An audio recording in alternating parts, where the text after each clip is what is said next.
कहानी की शुरुआत माँ और बेटे के एक बहुत ही सुंदर सीन से होती है। आना एक सिंगल मदर है और ये छोटा सा प्यारा बच्चा जो आप देख रहे हैं इसका नाम जाइन है। सुबह से ही बहुत जोरों की बारिश हो रही है। बारिश कुछ अजीब सी लग रही है, तो इस बारिश के पानी को देखकर जाइन अपनी मम्मी से जिद करने लगता है कि उसे स्विमिंग करनी है। उसकी माँ उसे किसी तरह समझा बुझाकर रोज की तरह नाश्ता बनाने जाती है। तभी अचानक वो नोटिस करती है कि उसके घर के फ्लोर पर पानी आ रहा है। खिड़की की तरफ देखने पर पता चलता है कि खिड़की से भी पानी अंदर घुसने लगा है। ये देखकर वो काफी हैरान रह जाती है, क्योंकि वो उस बिल्डिंग के 3rd फ्लोर पर रहती है। तीसरी मंजिल तक पानी पहुंच जाना कोई नॉर्मल बात नहीं है। अचानक उसे सुनाई देता है कि बिल्डिंग के माइक पर अनाउंसमेंट हो रही है कि 3 मंजिल तक पानी पहुंच चुका है, इसलिए जितना जल्दी हो सके सबको ऊपर के फ्लोर्स पर जाने के लिए कहा जा रहा है। साथ ही एक और बात बताई जाती है कि पूरी बिल्डिंग में कहीं भी इलेक्ट्रिसिटी नहीं है, इसलिए नेचुरली लिफ्ट बंद हो गई है। ऊपर जाने के लिए सबको सीढ़ियों का इस्तेमाल करना होगा। ये सुनकर आना बिना देर की अपना जरूरी सामान पैक करना शुरू कर देती। लेकिन उसी वक्त हर तरफ पानी देखकर जाइन स्विमिंग के लिए अपनी माँ को बहुत परेशान कर रहा था। चारों तरफ के हालात देखकर आना पहले से ही बहुत टेंशन में थी। ऊपर से जाइन की ऐसी जिद पर उसे गुस्सा आ जाता है और वो उसे काफी डांटती है। इसके बाद वो जल्दी जल्दी अपना जरूरी सामान और कपड़े बैग में भरने लगती है। तभी उसके फोन पर एक कॉल आता है। फोन रिसीव करने पर दूसरी तरफ से एक आदमी कहता है, क्या आप डार्विन कंपनी की मैनेजर आना बोल रही हैं? क्या आपके फ्लोर पर पानी घुस गया है? आना जवाब देती है, हाँ। तब वो आदमी कहता है, तो कुछ ही देर में आपका पूरा फ्लोर डूब जाएगा। आप जितना जल्दी हो सके वहां से निकलकर ऊपर के फ्लोर्स की तरफ आइए। मैं ऊपर ही हूँ,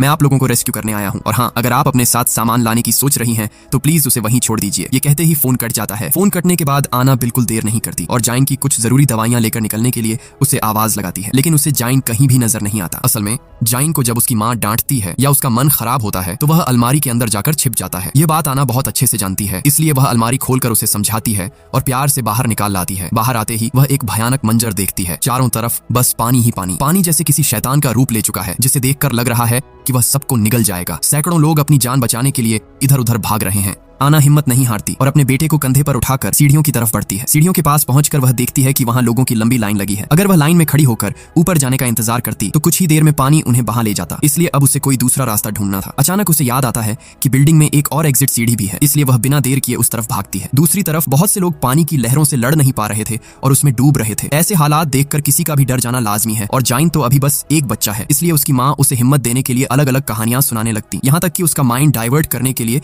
वे दोनों मिलकर जाइन का पसंदीदा गाना गाते हुए ऊपर चढ़ते हैं। सच में इसी को माँ का प्यार कहते हैं। खुद अंदर से टूटकर भी बच्चे के लिए चेहरे पर मुस्कान रख सकती है। वे उस सीढ़ी से काफी फ्लोर्स ऊपर आ जाते हैं, लेकिन तभी आना देखती है कि आगे की सीढ़ियों पर बहुत सारा पुराना सामान रखा होने की वजह से रास्ता पूरी तरह ब्लॉक है। उन चीजों को हटाकर ऊपर जाने में बहुत वक्त लगेगा और मेन सीढ़ी से इस वक्त जाना मुमकिन नहीं है। इधर पानी धीरे धीरे ऊपर चढ़ता आ रहा है। जैसे तैसे आना उस सीढ़ी से जाइन को लेकर ऊपर के फ्लोर पर पहुंचती है। ऊपर पहुंचते ही अचानक उसे सुनाई देता है कि किसी दूसरे फ्लोर से कोई उसका नाम पुकार रहा है। वह उस आवाज का जवाब देने के लिए जैसे ही पीछे मुड़ती है, देखती है कि जाइन वहां नहीं है। आना बिल्कुल पागलों जैसी हो जाती है। एक तरफ इतना सारा पानी और दूसरी तरफ सैकड़ों लोगों की भीड़। आना को कुछ समझ नहीं आता कि वह क्या करे और अपने बेटे को कहां ढूंढे। वह पूरी तरह बेबस हो जाती है, फिर भी अपने बेटे को ढूंढने के लिए इधर उधर भागने लगती है। ढूंढते ढूंढते वह एक फ्लैट के अंदर घुस जाती है। तभी उसकी नजर खिड़की की तरफ पड़ती है और फिर वह जो देखती है उसे देखकर किसी भी नॉर्मल इंसान का दिमाग काम करना बंद कर दे। वह देखती है कि पहाड़ जैसी एक दानव जैसी लहर उनकी तरफ बढ़ रही है और कुछ समझने से पहले ही वह लहर उनकी बिल्डिंग से टकरा जाती है। इसके चलते और भी कई फ्लोर्स पानी के नीचे समा जाते हैं। आना अब पूरी तरह से पानी के नीचे है, फिर भी वह जाइन को ढूंढना नहीं छोड़ती। पानी के अंदर ही तैरते हुए वह पागलों की तरह एक कोने से दूसरे कोने तक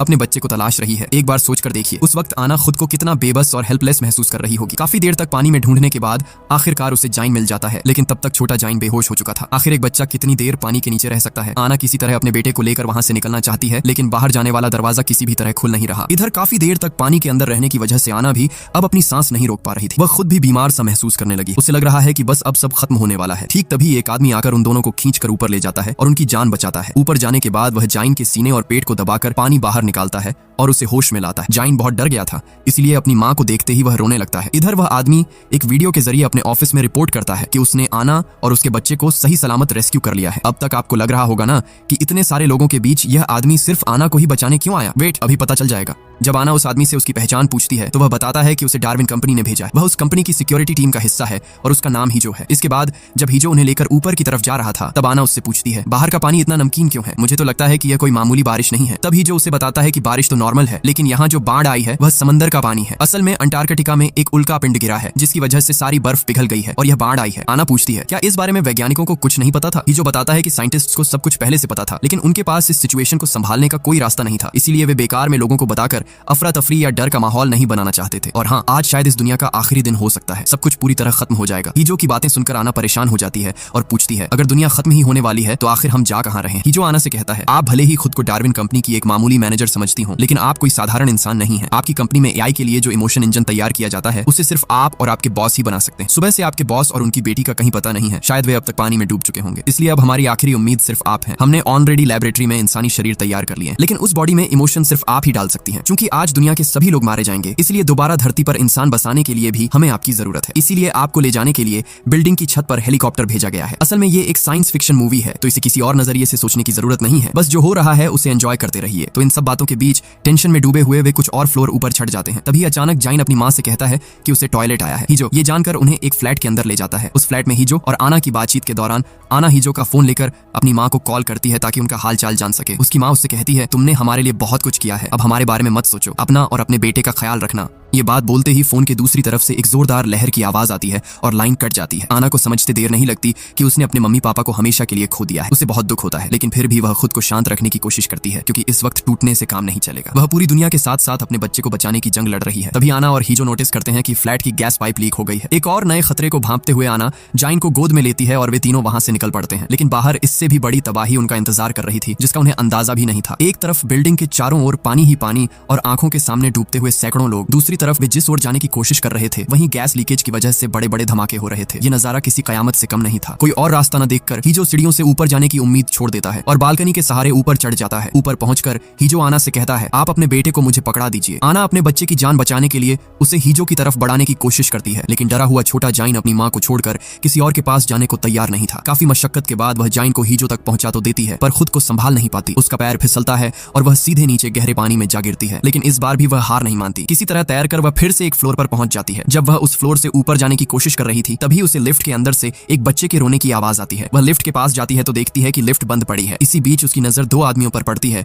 जो इस मुसीबत का फायदा उठाकर अपार्टमेंट्स में चोरियां कर रहे हैं। क्या अजीब हालत है, जहां लोग जिंदगी और मौत के बीच लड़ रहे हैं। खैर, आना लिफ्ट में फंसे बच्चे को बचाने की बहुत कोशिश करती है, लेकिन तभी एक और तेज लहर आकर उसकी सारी कोशिशों पर पानी फेर देती है। ऐसे हालात में अचानक उसकी आंखों के सामने उस काली रात की यादें ताजा हो जाती हैं, जब वह जाइन और उसका पति कार एक्सीडेंट की वजह से पानी में डूब गए थे। उस दिन वह जाइन को तो बचा पाई थी, पर अपनी आंखों के सामने अपने पति को खत्म होते देखा था। कैसी किस्मत है, उस रात भी पानी था और आज भी वह पानी के नीचे है और जाइन खतरे में। अपने बच्चे के बारे में सोचकर वह फिर से ऊपर के फ्लोर्स की तरफ चढ़ना शुरू कर देती है। इस तरह वह 18वें फ्लोर तक पहुंच जाती है, लेकिन उसे जाना है बिल्डिंग के 30वें फ्लोर पर। तभी हीजो उसके सामने आता है और बताता है कि जाइन बहुत बीमार हो गया है। यह सुनकर आना पागलों की तरह अपने बेटे की तरफ भागती है। असल में जाइन का शुगर लेवल गिर गया है। आना को कुछ समझ नहीं आ रहा कि वह क्या करे। उसका दिमाग काम करना बंद कर देता है, क्योंकि खुद को और बच्चे को बचाने के चक्कर में वह काफी पहले ही पानी के नीचे जाइन की दवाइयां खो चुकी है। आना जाइन को लेकर भागने लगती है। तभी हीजो पीछे से जो कहता है वह पूरी कहानी का रुख ही बदल देता है। वह कहता है, आप इतनी पागल क्यों हो रही हैं? जाइन को लेकर इतनी चिंता करने की क्या जरूरत है? आप तो जब चाहें जाइन की एक कॉपी बना सकती हैं। उसके सारे इमोशंस आपके पास हैं,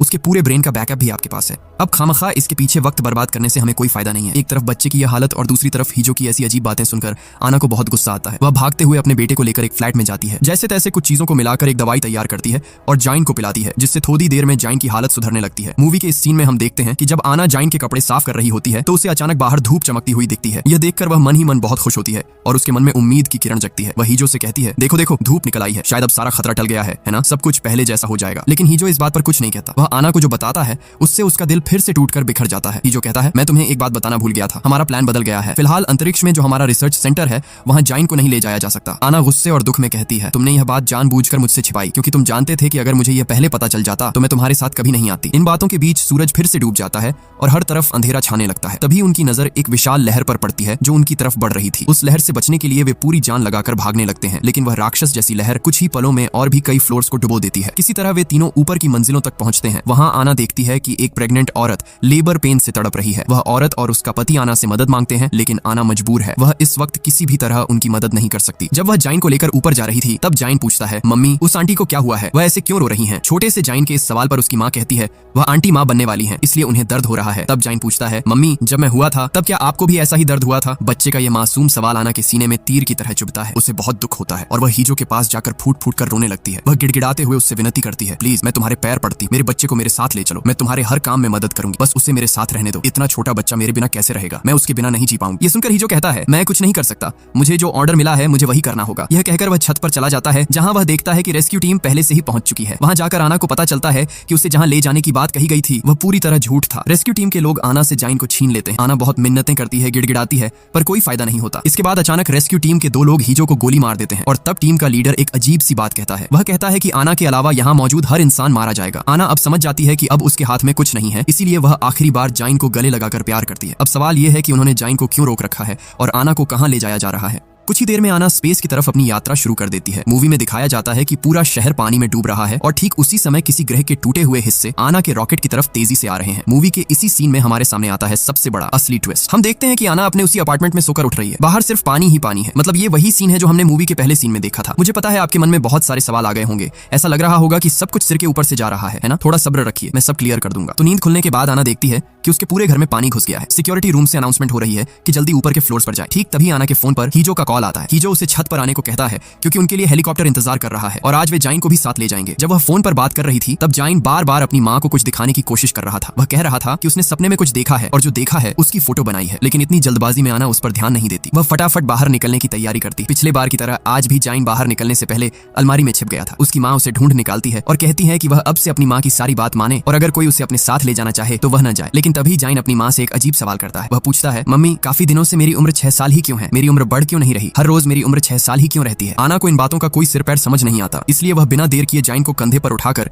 छत की तरफ ले जाने लगती है। लेकिन पिछली बार जब हीजो ने आना को आवाज दी थी तब उसने जवाब दिया था, पर इस बार वह हीजो की पुकार पर कोई रिस्पॉन्स नहीं देती। वह हीजो को इग्नोर करके जाइन को लेकर भागने लगती है। लेकिन तभी एक विशाल लहर सबको बहा ले जाती है। लहर की चपेट में आकर बहुत से लोग मारे जाते हैं और कई बह जाते हैं। आना और जाइन पानी में डूब तो जाते हैं पर किसी तरह फिर से ऊपर आ जाते हैं। लेकिन ऊपर आकर वह जाइन को खो देती है। जाइन को न पाकर आना उसे पागलों की तरह ढूंढने लगती है। उसे लगता है कि शायद जाइन पानी में गिर गया है, इसलिए वह पानी के अंदर उसे तलाशने लगती है। जब आना जाइन को ढूंढ रही थी तभी एक तैरती हुई कार आकर उसे जोर से टक्कर मारती है। अगले सीन में हम देखते हैं कि हीजो आना को रेस्क्यू कर रहा है। लेकिन यहाँ एक गौर करने वाली बात यह है कि पिछली बार आना की टी शर्ट पर 491 लिखा था और अब वह बदलकर 787 हो गया है। जब आना दोबारा जाइन को ढूंढने जाना चाहती है तो हीजो उसे एक फोटो दिखाकर कहता है कि जाइन ऊपर के फ्लोर पर है। आना को समझ नहीं आ रहा कि जाइन उससे इस तरह भाग क्यों रहा है, जबकि वह तो अपनी माँ के बिना कुछ जानता ही नहीं। इधर हीजो जाइन को ढूंढने से रोकता है तो आना को बहुत गुस्सा आता है। वह हीजो से बंदूक छीन लेती है, लेकिन तभी अपार्टमेंट में गैस लीकेज की वजह से ब्लास्ट हो जाता है। इस धमाके में आना जख्मी हो जाती है, पर इसके तुरंत बाद हम देखते हैं कि हीजो ने आना को फिर से बचा लिया है। लेकिन अब उसकी टी शर्ट पर एक 931 की जगह लिखा हुआ है। आना तब हीजो के हाथ से